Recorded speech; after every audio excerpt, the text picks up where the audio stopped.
पिछले कोई 2 सदियों में इतना बड़ा कोई टेररिस्ट अटैक पाकिस्तान के अंदर नहीं हुआ। और बीएलए ने इसको नाम दिया ऑपरेशन हिरौफ। और हिरौफ 2, हिरौफ 1 बेसिकली जो 2024 में अटैक हुआ था उसको नेशन की रिपोर्ट है जनवरी 2025 की, जिसके अंदर वो कहते हैं कि टीटीपी और बीएलए ये दोनों कंबाइंड ट्रेनिंग कर रहे हैं अफगानिस्तान के अंदर, साउथर्न अफगानिस्तान के अंदर। और ये इनको अलकायदा जो है वो असिस्ट कर रही हैं, क्योंकि बीएलए बलूचिस्तान में इसलिए फाइट कर रही है कि वो कहते हैं कि हमें बलोच राइट्स चाहिए। लेकिन टीटीपी तो कहते हैं कि जी इस्लाम ठीक नहीं है, हम सही इस्लाम लाएंगे। तो वो तो एक दोनों के ऑर्गेनाइजेशन एक एथनिक बेस पे काम कर रहा है और एक इस्लामिक बेस पे काम कर रहा है। तो दोनों के आइडियाज डिफरेंट है, आइडियोलॉजीज डिफरेंट है।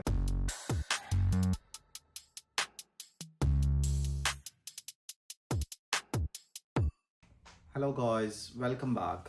और आज की वीडियो मैं बड़े ही भारी दिल के साथ स्टार्ट कर रहा हूँ। उसकी रीज़न ये है कि अभी एक रीसेंट इंसिडेंट हुआ बलूचिस्तान के अंदर, जो कि एक बहुत बड़ा टेररिस्ट अटैक था। और उसके बाद कल के दिन इस्लामाबाद के अंदर एक इमाम बारगाह मस्जिद के अंदर जो सुसाइड बॉम्बर अटैक हुआ। तो मैं इस्लामाबाद वाले इंसिडेंट पे तो बाद में जाऊंगा, लेकिन आज मैं डिस्कस करूंगा रिगार्डिंग बलूचिस्तान। और मैं आपको बताऊंगा कि क्यों हो रहा है, इसके पीछे रीजंस क्या हैं, ये हुआ कैसे, और अगर हमें इससे बाहर निकलना चाहिए तो क्या सॉल्यूशंस क्या हो सकते हैं। तो 31 जनवरी 2026 को रात को 3 बजे ये अटैक स्टार्ट हुआ।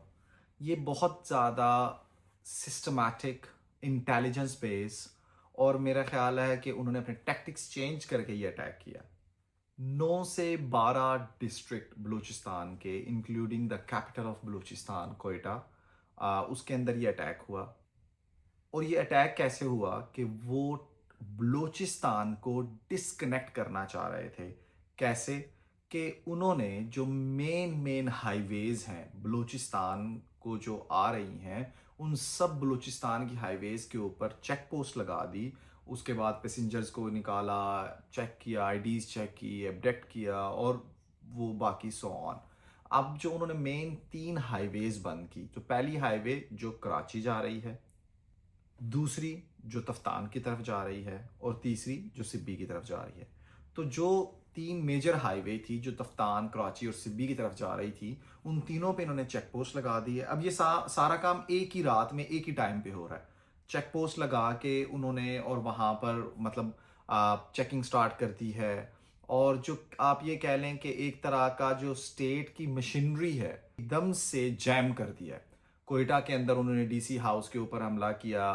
पसनी के अंदर उन्होंने डीसी हाउस के अंदर हमला किया। कोयटा के अंदर उन्होंने मेन सरियाब रोड, जो मेन रोड है जहाँ पर ऑब्वियसली गवर्नमेंट के ऑफिसेज भी हैं, वहाँ पर उन्होंने अटैक किया। गवादर के अंदर जो लेबर कॉलोनी थी, जो वहाँ पर लेबर काम कर रहे थे, उनकी लेबर कॉलोनी के ऊपर अटैक किया, वहाँ से लोगों को उठाया। इवन के डीसी नोशकी, जो जिनका नाम मोहम्मद हुसैन है, उनको उन्होंने अबडक्ट कर लिया। और एक वीडियो आ रही थी जिसके अंदर डीसी जो नोशकी हैं, उनकी स्टेटमेंट थी जिसमें उन्होंने कहा कि मैं इस टाइम बीएलए की तहवील में हूँ। आफ्टर दैट जो सीएम बलूचिस्तान है सरफराज बुगटी साहब, उन्होंने एक स्टेटमेंट दिया कि जी जो डीसी साहब हैं वो सेफ हैं और वो एक सेफ लोकेशन पे हैं। और अनफॉर्चुनेटली इसके अंदर जो सिविलियंस थे वो टारगेट रहे हैं। बीएलए के जो लोग थे उन्होंने बैंक्स को लूटा, गवर्नमेंट बैंक्स को लूटा। फैसल बैंक की एक फुटेज आई है जिसको वो लूट रहे हैं। हबीब बैंक की ऐसी ही स्टेटमेंट आई है। नेशनल बैंक, ऐसे डिफरेंट बैंक्स को लूटा इन्होंने। और उसके बाद ये मैं नहीं कह रहा, ये द गार्डियन जो कि इंटरनेशनल ऑब्वियसली मीडिया का अखबार है, वो कह रहा है कि बीएलए के लोगों ने जो है ना डिफरेंट बैंक्स लूटे। तो ये कोई भी रिपोर्ट ऐसी नहीं है कि जो मैं ऐसे दे रहा हूँ, स्टेटमेंट दे रहा हूँ। ये सब डॉक्यूमेंटेड है, आप खुद चेक कर सकते हैं। पिछले कोई 2 सदियों में इतना बड़ा कोई टेररिस्ट अटैक पाकिस्तान के अंदर नहीं हुआ। और बीएलए ने इसको नाम दिया ऑपरेशन हिरौफ। और हिरौफ 2, हिरौफ 1 बेसिकली जो 2024 में अटैक हुआ था उसको उन्होंने हिरौफ 1 का नाम दिया था, और इसको हिरौफ 2 का है। अब देखें इसमें सफ़र किसने किया। पहले मैं कैजुअलिटीज़ पे आता हूँ, कैजुअलिटीज़ के बाद इसमें मैं अगली स्टेज पे जाऊँगा। तो अगर कैजुअलिटीज़ की बात देखी जाए तो 33 सिविलियंस और 15 से 17 जो मिलिट्री पर्सनल्स हैं, ऑब्वियसली वो शहीद हो गए, फोत हो गए, जबकि 145 से 216, 145 से 216 जो मिलिटेंट हैं, जो टेररिस्ट थे, वो उनको मार गिराया है। अच्छा, सबसे पहले हम आते हैं कि ये बीएलए कर क्यों रही है। बीएलए कहती है कि जो अटैक्स हैं ये हमारी एक मूवमेंट है, आर्म मूवमेंट है बलूचिस्तान को आज़ाद कराने की, जिस पे पाकिस्तान ने कब्जा किया हुआ है। एक दूसरा, वो कहते हैं कि जो पाकिस्तान है वो इकोनॉमिक एक्सप्लॉयटेशन करता है, कि जो हमारे रिसोर्सेज हैं वो यहाँ से निकालते हैं और उससे फ़ायदा सिर्फ रिच एलीट और जो इंटरनेशनल कंपनीज हैं उनको होता है, जो हमारे लोकल्स हैं उनको फ़ायदा नहीं होता। फिर तीसरा, वो कहते हैं कि ये पॉलिटिकल एक्सप्लॉयटेशन है और ह्यूमन राइट अब्यूज होता है। कैसे होता है कि जनाब हमारे कभी कोई इलेक्शंस जो हो रहे हैं या जो भी हमारी सुनी नहीं जाती, हमारे जो सियासी हकूक हैं हमें वो नहीं मिलते और हमारे घरों से किसी को भी किसी भी वक्त उठा लिया जाता है, तो ये जो ह्यूमन राइट अब्डक्शंस हैं ये इसके पीछे रीज़न है, हम इसलिए ये सब कर रहे हैं। और फिर वो कहते हैं कि जो ये एथनिक टारगेटिंग और रिप्रेशन हो रहा है ये इसकी रीज़न है। तो वो इस इन इन चीज़ों को अपना बेस बना के और इसके ये टेररिस्ट अटैक्स कर रहे हैं। जबकि ऑन दी अदर हैंड अगर हम गवर्नमेंट का पर्सपेक्टिव देखें तो गवर्नमेंट क्या कहती है। गवर्नमेंट कहती है, देखें, गवर्नमेंट ऑलरेडी बीएलए को एक टेररिस्ट ऑर्गेनाइजेशन डिक्लेयर कर चुकी है। उसके अलावा जो इंटरनेशनल मोस्टली कंट्रीज हैं like China, US, other countries हैं, वो इसको एक टेररिस्ट ऑर्गेनाइजेशन डिक्लेयर कर चुके हैं। इंडिया ने इसको नहीं माना टेररिस्ट ऑर्गेनाइजेशन, और क्यों, मैं उसकी भी रीजन आपको बता देता हूं। उसकी रीजन ये है कि जो भी फॉल्ट लाइन होती है ना, उसको आपकी जो एनिमी कंट्री होता है या जो आपका जो एक कंपिटिटर कंट्री होता है उसको हमेशा एक्सप्लॉइट करता है। तो इंडिया बीएलए को कभी भी टेररिस्ट ऑर्गेनाइजेशन नहीं मानेगी, ये एक फैक्ट है। तो ये एक मेन रीजन हो गई।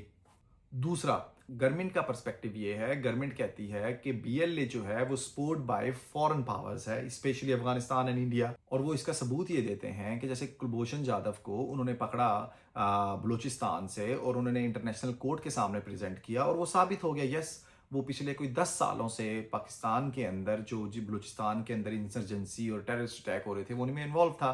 तो यस, एक ये भी हो गया। और जो सीएम बलूचिस्तान है उनकी तो स्टेटमेंट आ गई कि इंडिया जो है वो ये सब इसलिए कर रहा है टू सैबोटाज द गवर्नमेंट। तो ये उनका स्टांस है गवर्नमेंट का। और गवर्नमेंट साथ में ये भी कहती है, पाकिस्तानी गवर्नमेंट वो कहती है कि जनाब ये इन सब अटैक्स में मोस्टली जो ये टारगेट कर रहे हैं वो सिविलियन इंफ्रास्ट्रक्चर टारगेट कर रहे हैं। गवर्नमेंट का इंफ्रास्ट्रक्चर है लेकिन जो सिविलियंस के लिए बनाया गया, like schools, like hospital, like banks, तो इस तरह का इंफ्रास्ट्रक्चर को वो हिट कर रहे हैं। तो इन शॉर्ट वो ये कहते हैं, गवर्नमेंट का ये पर्सपेक्टिव है कि अगर ये गवर्नमेंट ये अवाम के लिए चाह रहे हैं कि जी हम अवाम के लिए ये सब कर रहे हैं, तो लेकिन अवाम के लिए फेवर तो नहीं कर रहे, वो तो इन अवाम का ही जो सिविलियंस के लिए गवर्नमेंट ने इंफ्रास्ट्रक्चर बनाया है उसको ही ये टारगेट कर रहे हैं। अच्छा, ये अटैक हुआ कैसे या हो क्यों रहे हैं या उसके पीछे रीजन क्या है, हम इसकी तरफ आते हैं। अच्छा, ये सब हुआ कैसे। देखें, बलूचिस्तान पहले से ही हाई रिस्क लेवल पे था। बीएलए को आपने टेररिस्ट ऑर्गेनाइजेशन डिक्लेयर कर दिया और आपको पता था कि बीएलए ऐसा कुछ करेगी, लेकिन आपको हाँ ये नहीं पता था कि इस लेवल पे, इस स्केल पे करेगी। आपकी जो इंटेलिजेंस को पहले से इंफॉर्मेशन थी, वो इस पे काम कर रहे थे। अगर इंटेलिजेंस को पता था, काम कर रहे थे, तो फिर इतने बड़े मैसिव लेवल पे, इतने मैसिव स्केल पे कैसे हो गया, ये एक क्वेश्चन है। सेकंड, यूएसए को इस बात का पता था। यूएसए ने इसकी एडवाइजरी जारी कर दी अपने टूरिस्ट के लिए कि केपीके और बलूचिस्तान के इलाकों को विजिट ना करें, हाई रिस्क अलर्ट पे हैं, ये वो ऐसा करके पहले उन्होंने वैसे एक एडवाइजरी जारी की, फिर लेवल 3 की एडवाइजरी जारी की। तो यूएसए को पता था। उसके बाद देखें, इस अटैक ने जो मेजर काम किया वो ये किया कि आपकी जो गैप है जो उसको सामने ले आए आपकी पॉलिसी के अंदर, या आप कह लें कि उस गैप को इन्होंने एक्सपोज कर दिया कि यहां यहां गैप है, अगर आप इस पे काम नहीं करेंगे तो ऐसे अटैक्स होते रहेंगे। और फिर उस बलूचिस्तान के मेजर अटैक के बाद जैसे ही गवर्नमेंट की सबकी अटेंशन बलूचिस्तान पे गई तो उन्होंने इस्लामाबाद में अटैक कर दिया। So they are letting us know like they infiltrate in every part of city, in every part of Pakistan. फिर आप देखें, आपकी मिलिट्री ऑलरेडी इंगेज है, हाई लेवल पे इंगेज है, बॉर्डर्स पे, अफगान बॉर्डर पे, इंडिया बॉर्डर पे। फिर आपकी इंटेलिजेंस वहां पर इंगेज है। फिर आप अपनी इंटेलिजेंस को और इंगेज कर रहे हैं। कहाँ इंगेज कर रहे हैं? बलूचिस्तान के अंदर, आपके पीके के अंदर। तो ये एक बहुत बड़ा फैक्टर है। सेकंड, आप अगर देखें, अभी बीएलए जो है वो सिर्फ इस दफा की जो बीएलए की कार्रवाई थी वो ऐसे ही नहीं थी जो नॉर्मल होती थी रूटीन में। इस दफा बहुत सिस्टमैटिक, इंटेलिजेंस बेस और आप कह लें कि बहुत मैसिव लार्ज स्केल पे थी। रीजन, चेंजेस क्यों आई? इस दफा औरतों को देखा गया कि वो थी इस अटैक के अंदर। आप इससे पहले बीएलए के जो अटैक्स होते थे उनके अंदर सुसाइड बॉम्बर नहीं होते थे, इस दफा बीएलए के अटैक के अंदर वो भी थे। अब ये हुआ कैसे, ये क्यों हो रहा है? उसकी रीजन ये है, एक यूनाइटेड नेशन की रिपोर्ट है जनवरी 2025 की, जिसके अंदर वो कहते हैं कि टीटीपी और बीएलए ये दोनों कंबाइंड ट्रेनिंग कर रहे हैं अफगानिस्तान के अंदर, साउथर्न अफगानिस्तान के अंदर, और ये इनको अलकायदा जो है वो असिस्ट कर रहे हैं। और उन्होंने मेरा ख्याल है 2 डिस्ट्रिक्ट को भी मेंशन कर दिया था, जिसमें वली कोट और शोरबत डिस्ट्रिक्ट था। उन्होंने कहा ये 2 डिस्ट्रिक्ट हैं जो साउदर्न अफगानिस्तान के अंदर हैं, इनके अंदर ट्रेनिंग हो रही है बीएलए की और टीटीपी की, अलकायदा फैसिलिटेट कर रहा है। अब इन शॉर्ट ये कि आपने सिर्फ एक से नहीं, आपने 2 से लड़ना है। मे भी हो सकता है कि इसको अफगानिस्तान की गवर्नमेंट या इंडियन गवर्नमेंट भी फैसिलिटेट कर रही हो, मे बी अदर्स पावर्स जो हैं वो भी फैसिलिटेट कर रही हो। क्योंकि जैसे मैंने अपने पिछले व्लॉग में, ईरान वाले व्लॉग में, मैंने आपको बताया था कि इस टाइम यूएसए के अंदर, वॉशिंगटन के अंदर एक डिपार्टमेंट है जो कि मेमोरी के नाम से वो सिर्फ और सिर्फ वो बलूचिस्तान के ऊपर, जो ईरान का बलूचिस्तान और पाकिस्तान का बलूचिस्तान है, उस पर काम कर रहा है। और वो कह रहा है कि किस तरीके से ईरान का बलूचिस्तान और पाकिस्तान का बलूचिस्तान कट करके एक आज़ाद स्टेट बनाई जाए। फिर बलूचिस्तान के अंदर सिर्फ बीएलए नहीं है, डिफरेंट टेररिस्ट ऑर्गेनाइजेशंस हैं जो वहां पर काम कर रही हैं, जिनमें एक बीएलए है, बीएलएफ है, बीआरए है, बीएन है, बीएएएस है, मजीद ब्रिगेड है। और ये सारी ऑर्गेनाइजेशंस टीटीपी के साथ मिलके और क्या नाम है, अटैक्स कर रहे हैं। तो ये एक बहुत बड़ा इशू है। फिर यूएन की मैंने अभी जनवरी 2025 की रिपोर्ट बताई, उसके बाद दोबारा यूएन की मार्च 2025 की रिपोर्ट आई, जिसमें कहा अलकायदा फुली तौर पे फैसिलिटेट कर रहा है बीएलए को और टीटीपी को। तो देखें, अगर आपको याद होगा, जिस टाइम यूएसए ने विड्रॉ किया अफगानिस्तान के अंदर से, तो पाकिस्तान में बड़ी खुशियां मनाई जा रही थी। लोग अफगानिस्तान में जाके चाय पी रहे थे और लोग जो हैं खुश थे कि ये हमने यूएसए को निकाल दिया। लेकिन वो कहते हैं, मैं हमेशा एक बात कहता हूं कि जो कुएं के मेंढक होते हैं वो कुएं से बाहर का सोचते ही नहीं है। उनको पता ही नहीं होता कि दुनिया बाहर क्या है, और वो आउट ऑफ द बॉक्स सोच ही नहीं सकते। मुझे उस टाइम भी ये लग रहा था कि यूएसए यहां पर था, बहुत सी चीजें कंट्रोल थी। अगर यूएसए यहां से निकल जाएगा तो क्या आपकी इंटेलिजेंसिया इतनी स्ट्रांग है कि क्या वो इस पूरे रीजन को ऐसे कंट्रोल कर सके और अपने बॉर्डर सिक्योर कर सके? तो वो आंसर हमें अभी मिल रहा है। यूएसए के विड्रॉ के बाद टीटीपी बहुत स्ट्रांग होके बहुत एक डिफरेंट वे में सामने आई, और आजकल टेररिस्ट अटैक्स बढ़ रहे हैं। और ये मैं नहीं कह रहा, ये रिपोर्ट है जिसके अंदर कहते हैं कि every year 34% of terrorist attacks बढ़ रहे हैं इन पाकिस्तान, जब से यूएस का विड्रॉ हुआ है। तो 34% टेररिस्ट अटैक का बढ़ना एक बहुत बड़ा नंबर है। देखें, यूएसए जब तक अफगानिस्तान के अंदर था, उसने बहुत सी चीज़ें कंट्रोल की हुई थी। उनकी इंटेलिजेंस बहुत स्ट्रांग, नेटवर्क बहुत स्ट्रांग था। उन्होंने इन्फिल्ट्रेट किया हुआ था बहुत सी डिफरेंट ऑर्गेनाइजेशन, लाइक जो टेररिस्ट ऑर्गेनाइजेशन थी उनके अंदर। तो वो इस पे काम कर रहे थे। लेकिन अब क्योंकि पाकिस्तान में भी उन्होंने भी इन्फिल्ट्रेट किया हो, तभी तो ऑब्वियसली इंफॉर्मेशन आ रही है। लेकिन इशू कहां पर आ रहा है? इशू यहां पर आ रहा है कि जनाब, आपने इन्फिल्ट्रेट तो कर लिया, लेकिन क्या आपके पास रिसोर्सेज हैं इतने? आपके पास इतने पैसे हैं? क्या आपके पास, आप इतने पावरफुल हैं आपको? और अगर आप इतने हैं, आपके पास रिसोर्सेज, पावरफुल और सब कुछ है, तो फिर 10 से 12 जगहों पे, लाइक 12 डिस्ट्रिक्ट में 40 जगहों पे इकट्ठे अटैक कैसे हो गया? तो ये एक क्वेश्चन है। फिर मैं कहता हूं कि हमारी इंटेलिजेंस फेल क्यों हो रही है हर दफ़ा। मैं ये नहीं कहूँगा हर दफ़ा, सॉरी, इंटेलिजेंस फुली फेल नहीं हुई। और अगर फुली फेल हुई होती तो इस अटैक का पाकिस्तानी इंटेलिजेंस को पहले से ना पता होता। और यही रीज़न है, इस अटैक अटैक का पहले से पता था। इंटेलिजेंस ने पहले से रेड की और 41 मिलिटेंट को अटैक से पहले ही मार दिया था। लेकिन उनको ये नहीं पता था कि सिर्फ 41 को मारने से ये अटैक नहीं रुकेगा। सेकंड, बलूचिस्तान हार्ड टेरेन है, इतना हार्ड कि आपको जो स्मॉल ग्रुप्स हैं उनको जाके उनको एक एक को पकड़ना ये आपके लिए बहुत मुश्किल है। मुझे लगता है कि इंटेलिजेंस के फेल होने की एक बड़ी रीज़न ये भी है कि लोकल रिक्रूट नहीं है।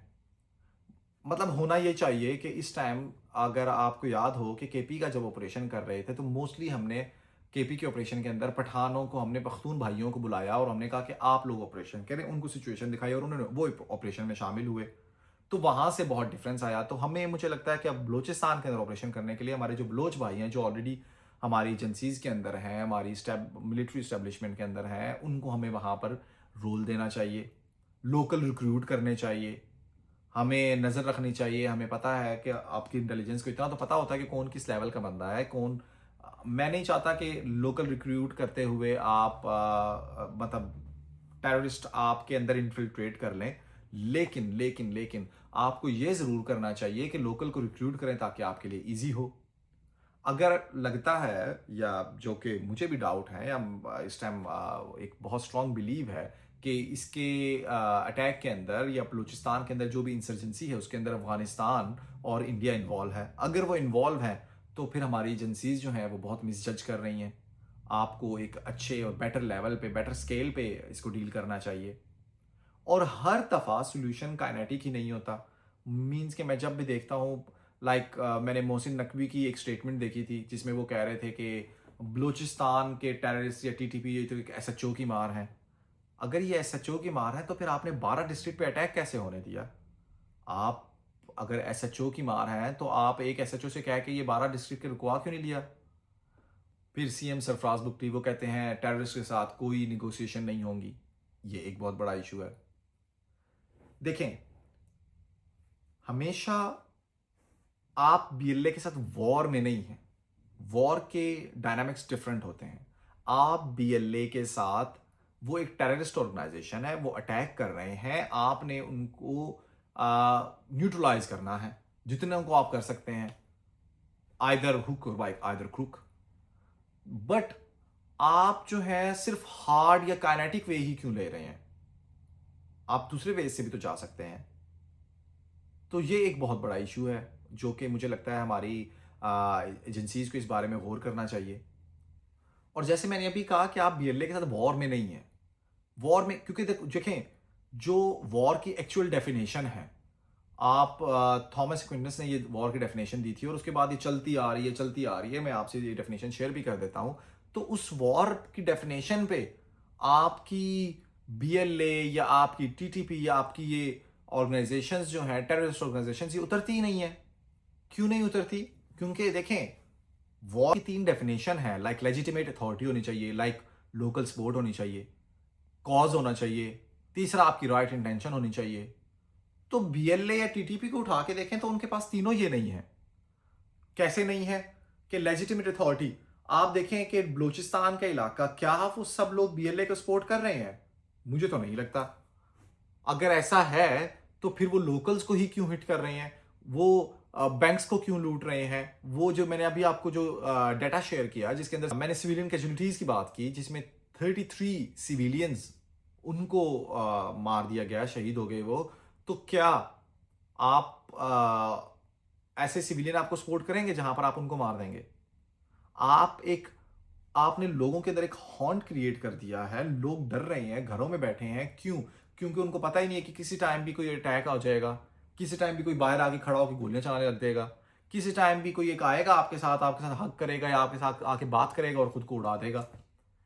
वो एक मेमोरी जो एक हॉन्ट कर रही है उनको, जो 2002 से वो फेस कर रहे हैं। तो क्या आपको लगता है कि वो आपको पसंद कर रहे हैं? मुझे नहीं लगता। इवन के वहां पर जो एंटी एस्टेब्लिशमेंट पार्टी है, जो कि पाकिस्तान गवर्नमेंट या पाकिस्तान मिलिट्री के अगेंस्ट भी जो लोग हैं, वो भी बीएलए को सपोर्ट नहीं कर रहे। अगर महारंग बलोच को ले आए, जो कि पिछले दिनों इस्लामाबाद में भी गई, धरना भी दिया, जो कि गवर्नमेंट के अगेंस्ट है कि गवर्नमेंट ये कर रही है, गवर्नमेंट गलत कर रही है हमारे बच्चों के साथ, वो भी बीएलए को सपोर्ट नहीं कर रही, कोई किसी टेररिस्ट ऑर्गेनाइजेशन को सपोर्ट नहीं कर रही। तो अगर ये सब किसी को सपोर्ट नहीं कर रहे तो उनके पास लेजिटिमेट अथॉरिटी तो हुई ही नहीं।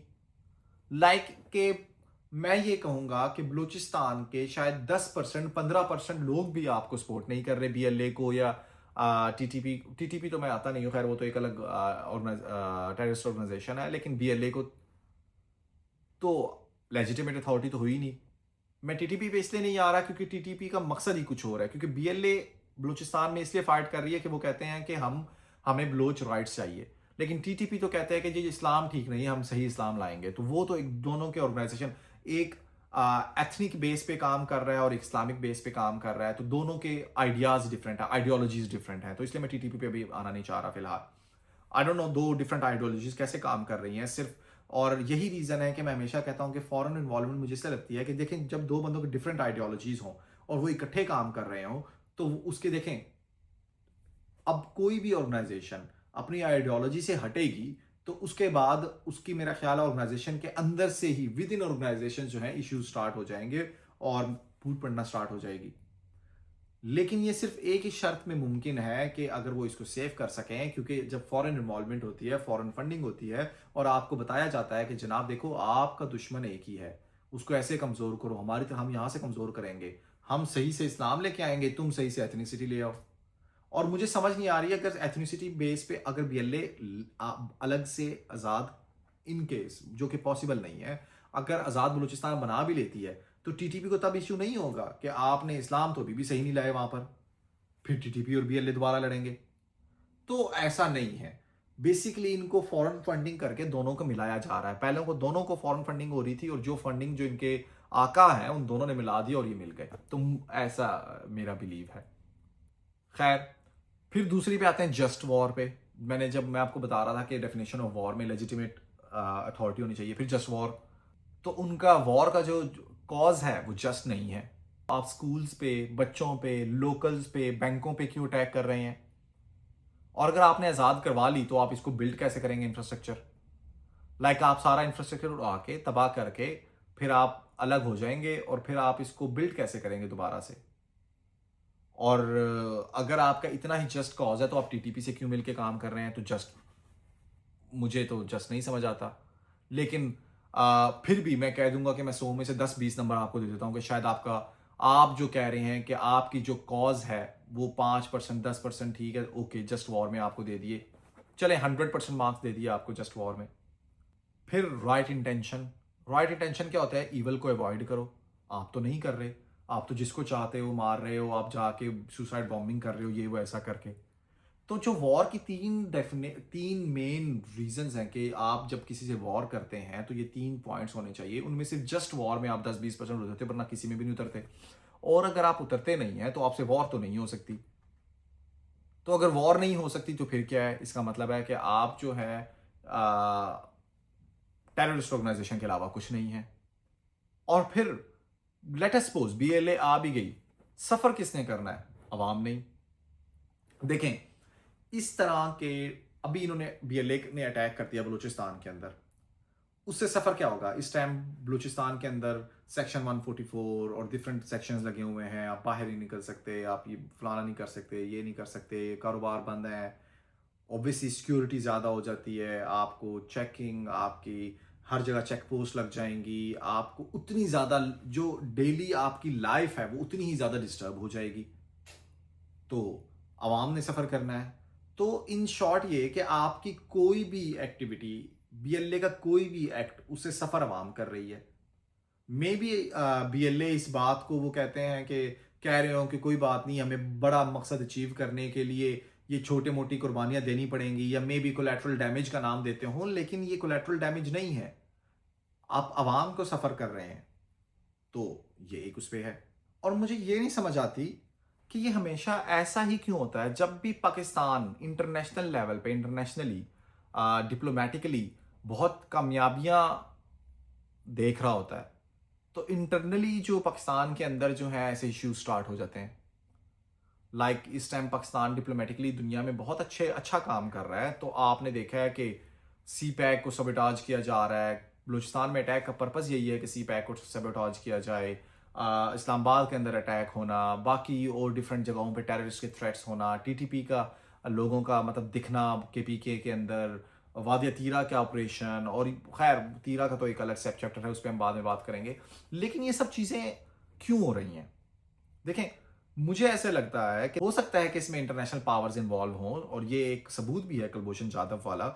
लेकिन सिर्फ यही रीजंस नहीं है, इसकी दूसरी रीजंस जो है, ऑब्वियसली बलोच पीपल जो है वहां के, उनको ग्रीवेंसेस तो हैं कि उनके साथ ज्यादती हो रही है। स्टेट का बिहेवियर जो है वो डिफरेंट है उनके साथ, एक सुतेले बच्चे की तरह है। तो हमें वो भी, उस पर भी काम करना चाहिए। अगर हम वो काम नहीं करते तो वो ठीक नहीं होगा।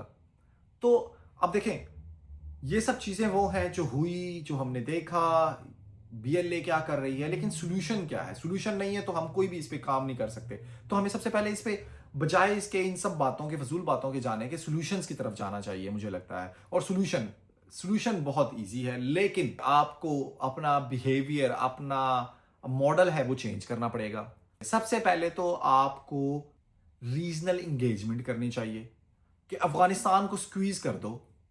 कैसे स्क्वीज कर दो? आप डिस्कस करें, चाइना से, ईरान से हेल्प लें, रशिया से हेल्प लें, डिफरेंट कंट्रीज से जो आपके पावरफुल दोस्त हैं उनसे हेल्प लें कि वो अफगानिस्तान को मेक श्योर करे कि टीटीपी उनका लैंड यूज ना करे।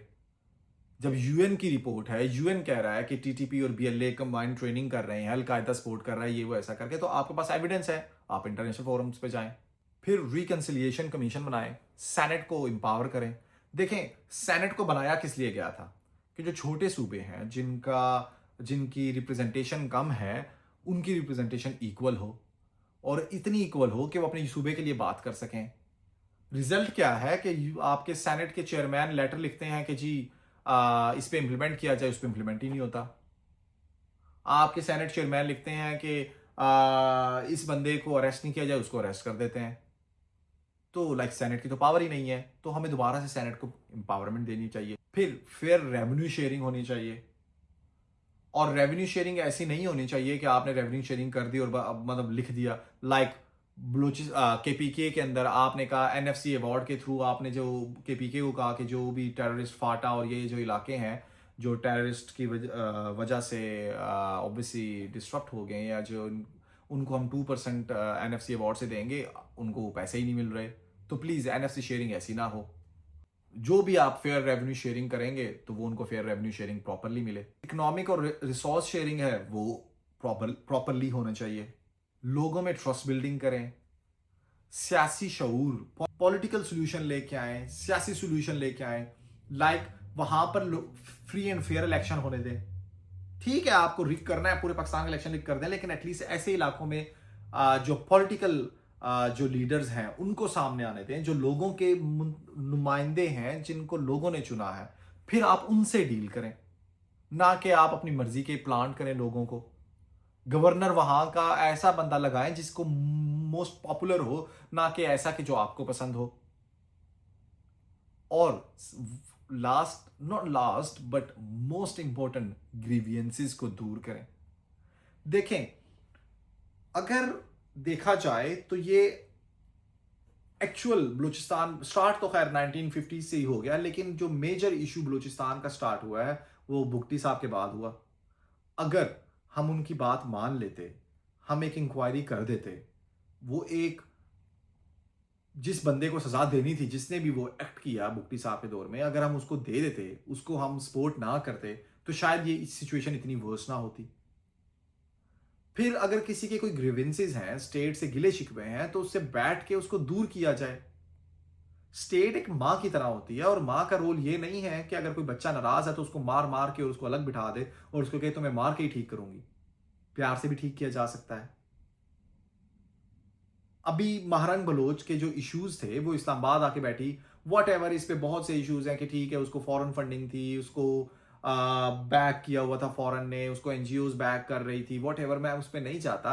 लेकिन स्टेट का बिहेवियर, ना कि उस पर पानी फेंकना चाहिए था, ना उसको मारना चाहिए था, ना उसको अरेस्ट करना चाहिए था। स्टेट का बिहेवियर डिफरेंट होना चाहिए था। स्टेट उसको बुलाती, उसको बिठाती, उसको आराम से बात करती।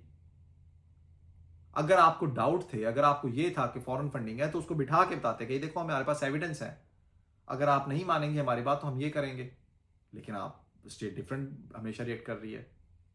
आई नो, मुझे वो स्टेटमेंट बहुत अच्छे से याद है कि nobody can win with the state.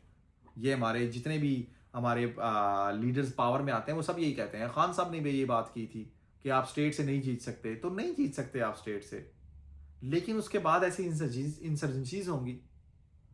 देखो, स्टेट को एक माँ की तरह होना चाहिए और वो इतना पोलाइट होना चाहिए, जैसा कि मैकियावेली कहता है अपनी स्टेटमेंट के अंदर कि किंग कैसा होना चाहिए। तो वो उसने किंग की एक डेफिनेशन दी, वो कहता है कि देखें उसको लाइन की तरह, शेर की तरह सख्त गरजदार और फॉक्स की तरह कनिंग चालाक होना चाहिए एक प्रिंस को, जो अपनी मैकियावेली की उनकी बुक है जो द प्रिंस, उसमें वो लिखते हैं ये। तो मैं ये कहता हूँ कि स्टेट को उसकी तरह होना चाहिए। मसला ये है कि हमारे, मुझे लगता है कि जो पॉलिसी मेकर्स हैं वो कभी हिस्ट्री पढ़ते ही नहीं है। तो आप बलोच लोगों के साथ बैठें, देखें इस टाइम जो 2002, 2003, 2004, 2005, 2010 तक जो छोटे बच्चे थे जिनके माइंड में सिर्फ ये फीड किया गया कि पाकिस्तानी स्टेट जो है वो गलत कर रही है बलोच के साथ, अब वो बड़े हो गए हैं। जो 10 साल का बच्चा उस टाइम पे 2008 2010 में जो 10 साल का था, अब वो बड़ा होके 25-30 साल का हो गया। और क्योंकि 10 साल का था तब से उसके माइंड में ये फीड किया जा रहा है कि पाकिस्तानी गवर्नमेंट गलत कर रही है, बलोच का हिस्सा खा रही है, इनके ही रिसोर्सेज खा के इनको ही मार रही है, इनको घरों से उठा रही है, तो ऑब्वियसली वो तो नफरत करेगा। और जो 15 साल की नफरत है वो ऐसे ही तो खत्म नहीं हो जाएगी। तो सिर्फ काइनेटिक सोल्यूशन नहीं है, आपने उसको बैठ के सोल्यूशन देना है, उससे बैठना है, उसको उसको ग्रीवेंसेस सुनने हैं, उसको सोल्यूशन की तरफ लेके आना है। उसको बताओ कि स्टेट आप उन लोगों से भी प्यार करती है तो ठीक हो जाएगा सब। देखें, कोई भी इंसान ऐसा कहता है कि बलूचिस्तान को सेपरेट करना है, उसको गाली बना दो। अगर मैं एक छोटी सी एग्जांपल दूं इंडिया से, कि खालिस्तान की मूवमेंट बहुत स्ट्रांग पीक पे थी, लेकिन उसके बाद क्या हुआ कि उन्होंने उस खालिस्तान की मूवमेंट को एक गाली बना दिया। आज इंडिया में जो लोग, जितने भी सिख हमारी कम्युनिटी, मेरे भाई हैं वहां पर इंडिया में है, वो खालिस्तान का नाम भी नहीं सुनना चाहते।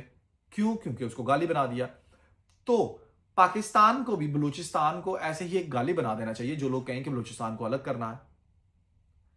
बलूचिस्तान, जैसे मैंने कहा, एक बहुत वास्ट लैंड है, उसको छोटे छोटे प्रोविंसेस में डिवाइड कर दो। मुझे समझ नहीं आ रही इतना मुश्किल क्यों है। इवन आई नो रिसोर्सेज बहुत लगते हैं, आपको पैसे लगते हैं, लेकिन क्या वॉर ऑन टेरर में कम पैसे लग रहे हैं? हम कितना बिलियंस ऑफ डॉलर का बजट वहां पर लगाते हैं, तो हम इधर क्यों नहीं लगा सकते? पिछले कई सालों से हम साउथ पंजाब को सेपरेट करने का सोच रहे हैं, हमसे वो नहीं हो रहा, तो हम बलूचिस्तान को कैसे करेंगे? जिस टाइम हमने बलूचिस्तान को 3-4 प्रोविंसेस में छोटे छोटे उनमें डिवाइड कर दिया, हमारे 50% प्रॉब्लम सॉल्व हो जाएंगे। क्योंकि आपने पुलिस, आपकी न्यू रिक्रूटमेंट होगी, आपकी पुलिसिंग होगी, आपके पास आपको कंट्रोल करना, हैंडल करना इजी होगा। और फिर जो लास्ट मैं ये कहूंगा कि बलोच को बलोच से ही आई कैन से कि पूछने दें कि वो ऐसा क्यों कर रहे हैं। जब एक्चुअल मैंडेट होगा, उनका एक्चुअल नुमाइंदा, उनकी आवाम का नुमाइंदा चुना हुआ लीडर बैठा होगा, और बीएलए का एक बंदा आके अटैक करना चाहेगा, तो उनका लीडर उनसे ही पूछेगा, मैं भी बलोच हूं, तू भी बलोच है, मैं आवाम के मैंडेट से आया हूं, 90% आवाम ने मुझे वोट दिया है, तुम मेरे इलाके में आके कैसे कह सकते हो कि ये हमने आजाद करवाना है? तो आई बिलीव स्टेट को अपनी पॉलिसीज चेंज करनी चाहिए। और जो ये मिस जज कर रहे हैं, या ये जो हमारे इंटीरियर मिनिस्टर कहते हैं कि एसएचओ की मार है बीएलए, या जो हमारे जो सीएम सरफराज बुगटी साहब कहते हैं कि हम उनसे निगोशिएशन नहीं करेंगे, ये सब फजूल की बातें हैं। हम इनको छोड़ के हमें आगे की तरफ बढ़ना चाहिए, एक नए स्टेप्स की तरफ बढ़ना चाहिए, और हमें इन चीज़ों को देखना चाहिए। अगर हम इनको नहीं देखेंगे तो बीएलए जैसी कई ऐसे ही ऑर्गेनाइजेशन, ग्रीवेंसेस ऐसे उठेंगे लोगों के, और एक नई जमात बनेगी, और पाकिस्तान वर्स्ट से वर्स्ट की तरफ जाता रहेगा।